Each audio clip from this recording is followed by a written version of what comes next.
He's as precious as apple pie.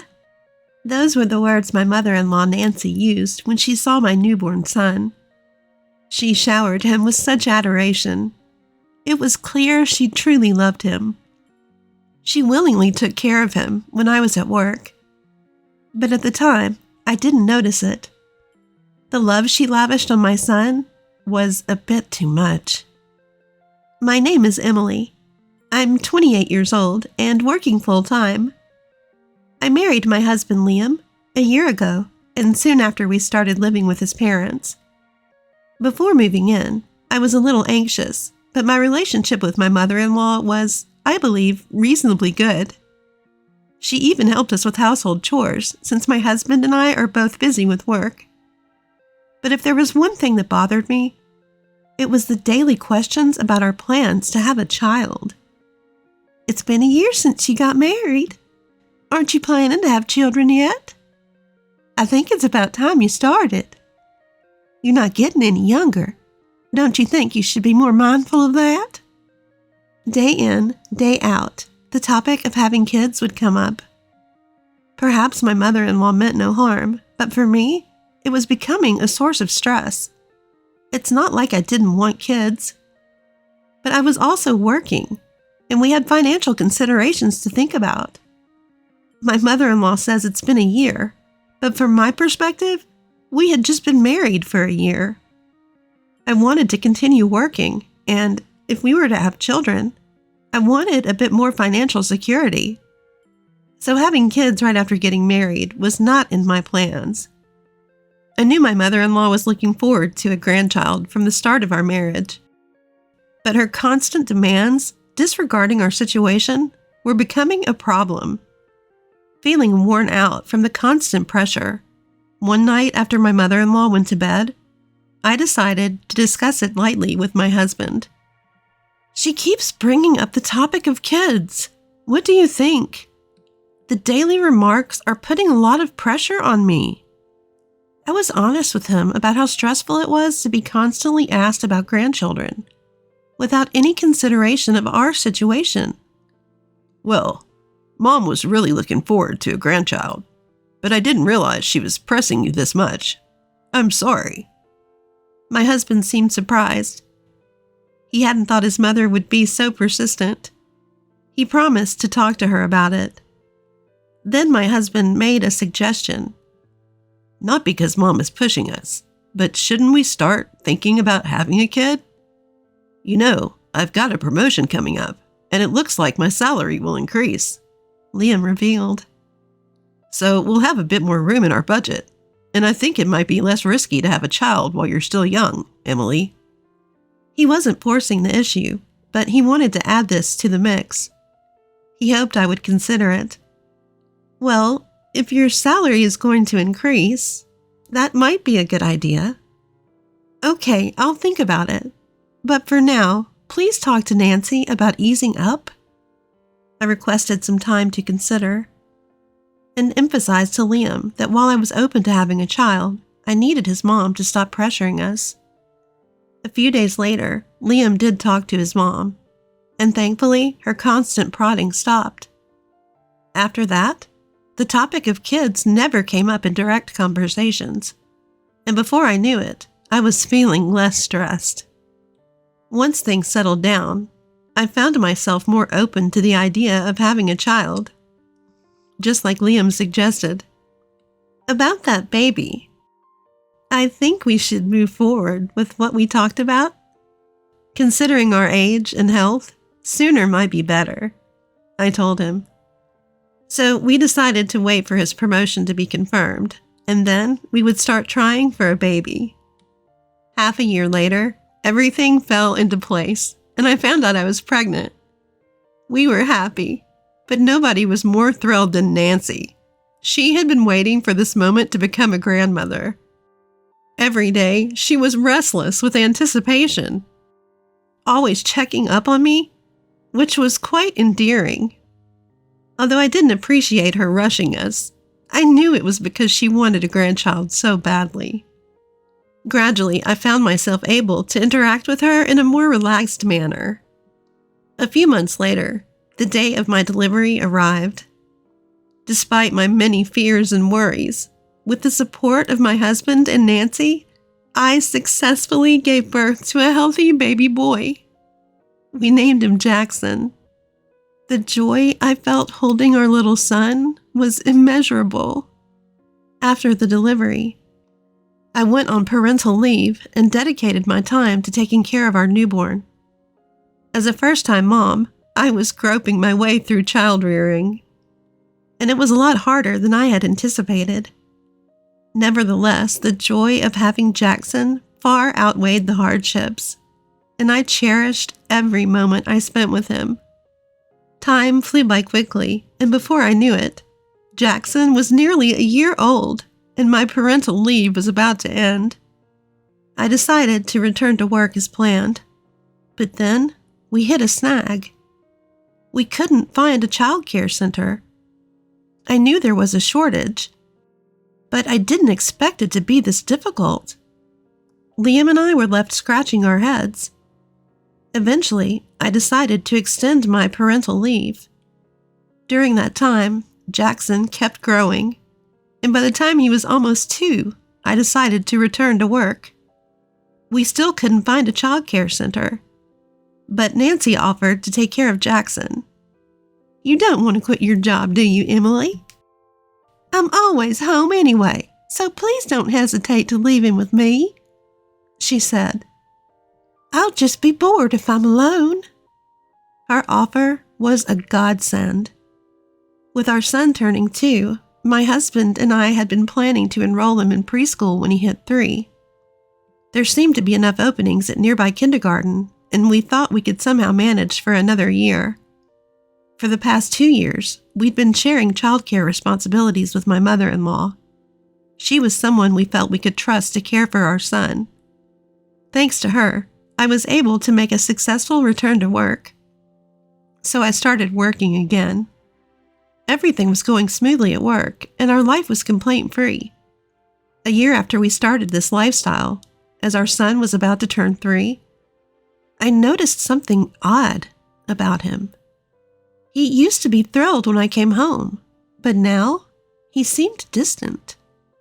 He was always around my mother-in-law, not wanting to get close to me. I thought maybe he'd become too attached to my mother-in-law because she was looking after him. But I was also doing my best to communicate with him. I wondered what could have possibly happened. Then, something even more worrying occurred. Our son had stopped speaking almost entirely. As he grew older, he became quite the chatterbox, to the point where it was almost too much. Now, it was as if he was a completely different person, not speaking at all. Could it be because I've been working and he's feeling lonely? Or is there something wrong with him? My husband had also noticed that something was off about our son. We decided to take him to the hospital, but my mother-in-law vehemently opposed this. "A hospital? Why? Jackson is fine. He's a really good boy. I'm the one looking after him, so trust me. Don't label this child as sick." She was absolutely frantic in her opposition. This made me suspicious. A woman as overprotective as her should be rushing to the hospital if she thought something was wrong with our son. Yet she was actively opposing us taking him? I had always trusted her with our son, but this made me distrustful. My husband also felt there was something off about my mother-in-law and brought it up one night after she'd gone to bed. "Do you really think there's nothing wrong with Jackson? Mom was so adamant that he's fine." "I think we should get him checked out." I agreed with my husband. Our once talkative son had become entirely subdued. No matter how much my mother-in-law assured us he was fine, we couldn't just let it be. We decided on the spot to take him to the hospital immediately. A few days later, my husband took time off work to match my schedule, and we took our son to the hospital. My mother-in-law seemed unhappy about this until the end. "I told you he's fine. This is a wild goose chase." She was still angry as we left the house. She initially wanted to come along, but my husband told her it was best if just the two of us took him, which might have upset her. Ignoring my mother-in-law's irritation, we headed to the hospital with our son. Our son was our main concern, not my mother-in-law. Throughout our journey to the hospital, our son remained silent. My husband and I attempted to lighten the mood, to break his silence, but it was in vain. Could something be wrong with him? We exchanged worried glances. Upon arrival at the hospital, our son went through a series of tests. My husband and I stood by anxiously, awaiting the doctor's diagnosis. We were prepared to accept any result calmly, but the doctor's diagnosis was something we hadn't expected. Despite the multitude of tests, the doctor stated that there was no physical abnormality in our son.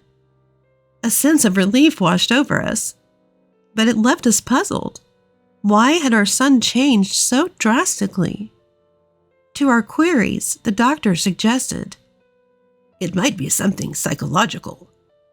What could he mean by psychological? On our way home from the hospital, my husband and I discussed various possibilities. Still, we arrived home without any clear answers. As soon as we entered the house, my mother-in-law, as if lying in wait, asked us about the test results. When we told her that there were no physical issues, she responded with a triumphant, "See, I told you so."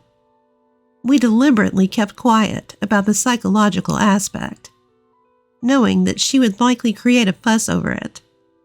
From then on, my husband and I paid more attention to our son than ever before.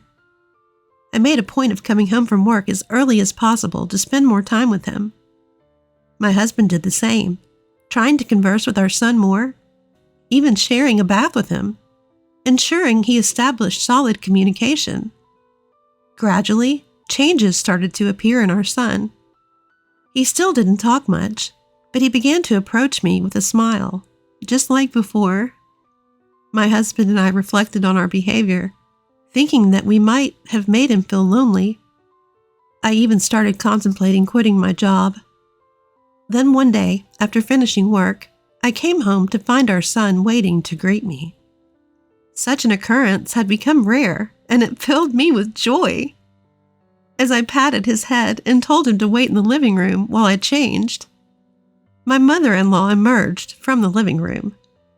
Just as I was heading towards the bedroom to change, she stopped me, saying that she had something to discuss about our son. "Recently, Jackson has been showing a defiant attitude towards me. Did you say anything to him?" She asked calmly, but her smile didn't reach her eyes, which struck a sense of fear in me. Defiant? I don't see it that way, and I haven't said anything. Upon hearing my response, my mother-in-law glared at me and began to yell. "Lately, he has been ignoring what I say. It's absurd for him to rebel against me when I'm the one taking care of him. He's being strange, rebelling against me who has been treating him so well."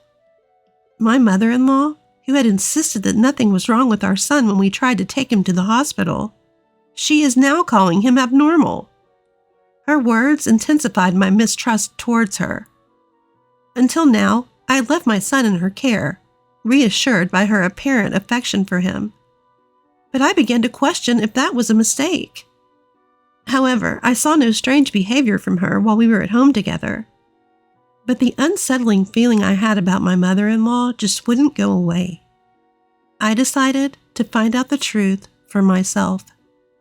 After having a chat with her, I pulled out an old voice recorder I had used for work and secretly set it up in the living room the following morning.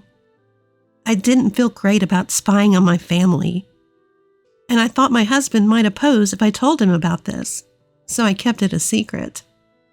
Obviously, since the goal was to monitor my mother-in-law, I didn't let her in on the plan either. The next day, after I got home from work, I retrieved the recorder from the living room and played back the recording in our bedroom. What I heard was outrageous. It was my mother-in-law saying the unthinkable. My hand was shaking from shock, and I felt a surge of anger. I was mad at my mother-in-law and at myself for not noticing this before. I collected myself, then contacted my husband. I asked him to come home as soon as he could. I was thinking about leaving the house with our son. I apologized for recording without permission. I attached a message and sent him the audio file I had retrieved from the recorder. Then I quickly returned to the living room, picked up my son, and took him to the bedroom. My mother-in-law looked slightly annoyed, but she didn't say anything. As I put my son to sleep in the bedroom, I waited for my husband to come home. Watching my son's peaceful sleeping face, I heard my husband returning home. Then, I heard him yelling from the living room. "Hey, Mom, what's the meaning of this?" He must have rushed back home. My husband was panting. I hurried to the living room as quietly as possible so as not to wake my son. "What do you mean? What's going on?" There was my mother-in-law, stunned by my husband's uncharacteristic rage. I tried to calm my husband down. "Jackson is sleeping." At my words, my husband seemed to come back to his senses. He took a deep breath and motioned for my mother-in-law to sit in front of us. Wait, what? What's happening?" I placed the recorder in front of my clueless mother-in-law. Then I explained why my husband and I were upset.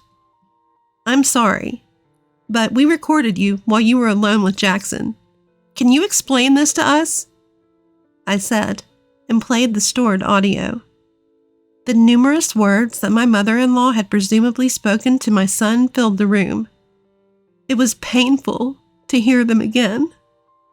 But my husband and I silently endured it and let her listen. "When will you understand I am your mom? You should call me Mom, okay? That woman is not your mom, so don't get along with her even when she comes back. You've been clinging to that woman lately, and you've even welcomed her home yesterday, but you don't have to do that." To my shock, my mother-in-law was demanding our son to call her Mama. Even when I, his actual mother, returned home, she insisted that he shouldn't get close to me.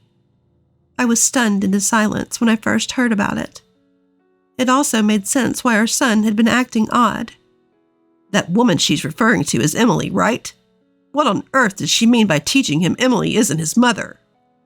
My husband calmly yet angrily confronted his mother. Rehearing the recording, I realized how unsettling it was. "No, you got it all wrong.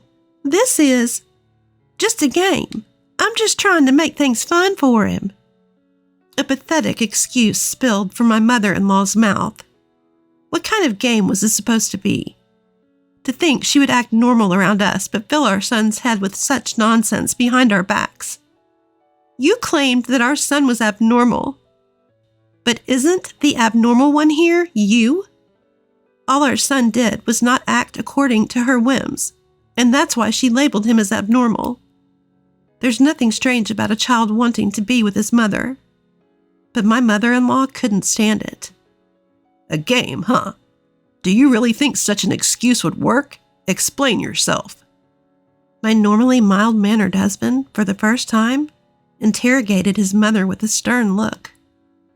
Caught in a bad position, my mother-in-law fell silent. No matter what we said, she kept her head down without responding. Finally, my husband, losing his patience, slammed the table and declared, "We cannot allow someone who does such bizarre things to be near our precious son. We're leaving this house." Upon hearing that, my mother-in-law, who had been looking down, quickly raised her head. "Huh? Leave? What do you mean? What are you saying? I absolutely hate this idea. It's going to be troublesome. I apologize. Please forgive me." She must have realized what it meant for us to leave. The previously silent mother-in-law suddenly began to apologize. If we left, not only would she lose her grandson she longed for, her life would also become difficult. We had been taking care of most of her living expenses. I felt deep contempt for her when she raised her voice the moment she realized her future living conditions were in jeopardy. Do you think a mere apology can solve this? Do you know how our 3-year-old son felt? Thinking about our son, I couldn't hold back my tears. My husband seemed to feel the same. His eyes red. He threw an even colder gaze at his mother. We're leaving, whether you're troubled or not. As far as we're concerned, you're no longer family. With that, he grabbed my hand and headed for our room. We began to pack, picked up our sleeping son, and left the house. The moment we left, my husband apologized to me for his mother's behavior, but I couldn't bring myself to blame her alone. We are also responsible for not noticing it earlier and leaving him with her. Hearing that, my husband murmured in agreement. But severing ties with my mother-in-law was a decision my husband and I made. It was undeniable that our current situation was having a negative impact on our son. That's why we, as parents, must improve it. As we discussed this, we hailed a cab and headed for my parents. I had contacted them before confronting my mother-in-law, so both my dad and mom warmly welcomed us. There, my husband apologized to our son about his grandmother and patiently listened to his side of the story. However, as expected, our son didn't say a word. He might be hurt deep down. Let's give him some time until he's ready to talk. We decided to prioritize keeping him as calm as possible for now, while also considering counseling for him. Jackson, I'm sorry. From now on, it's just going to be the 3 of us. Mom, Dad, and you. You don't have to worry about anything anymore. My husband gently patted our son's head as he said this. Then, in a feeble voice, our son said, "I don't like Grandma." "Jackson, can you talk?" Surprised, I raised my voice. Both my husband and I, holding back tears, waited for our son to say more. Once we told him he would no longer be living with his grandmother, he slowly began to share everything. The fear of her rage if he didn't treat her as his mother, which made him unable to say a word. Being told that I was a wicked demon and that he should stay away from me. And the confusion he felt because he loved both me and his father and didn't know what to do. In his own halting words, he spoke slowly. I deeply regretted ever trusting my mother-in-law and focusing solely on my work. My husband and I continued to apologize to our son, telling him that from now on, it would be just us 3 always together. We tried our hardest to convey to him how much both of us loved him. Since then, until we found our next home, we lived at my parents' house. Thanks to my mother-in-law's absence, our son started regaining his cheerful self, even speaking with me normally again. Every day, I am sincerely glad to see his smile back. My husband gets daily messages from his mother, begging him to come back home, but he never responds. I used a blocking feature to avoid getting any messages from her. Just the other day, my husband went alone to his parents' house to retrieve our belongings. He apparently completely ignored his mother even then. He told me she was crying loudly, like a child. Even seeing my mother in that state, I felt no sympathy. The only family I need to protect now is Emily and Jackson. I can't tolerate anyone hurting them, even if it's their own grandparents. That's what he said while talking about his mother. I am deeply grateful to my husband for taking immediate action to protect our son. I truly feel that being able to live with my precious family is the greatest happiness. I do feel a little sorry for my mother-in-law, who lost that. Eventually, my husband cut off all contact with his mother, and we moved to a new home. We've arranged to hear from a relative if anything happens to his mother. According to this relative, she's completely deflated, and she seems to be getting more and more depressed every day. She doesn't seem to have much room in her life, and apparently she spends her days crying alone in her large house without ever going out. On the other hand, we moved to a secure condominium and started our new life. I quit my job to spend more time with my son, and together with my husband, we're doing our best to take care of his mental health. Thanks to that, our son seems to be back to his energetic self. Sometimes he can be a handful, but even that I find endearing. I want to continue watching over my husband and son, to ensure that our son never has to go through anything tough again, because that is our greatest happiness.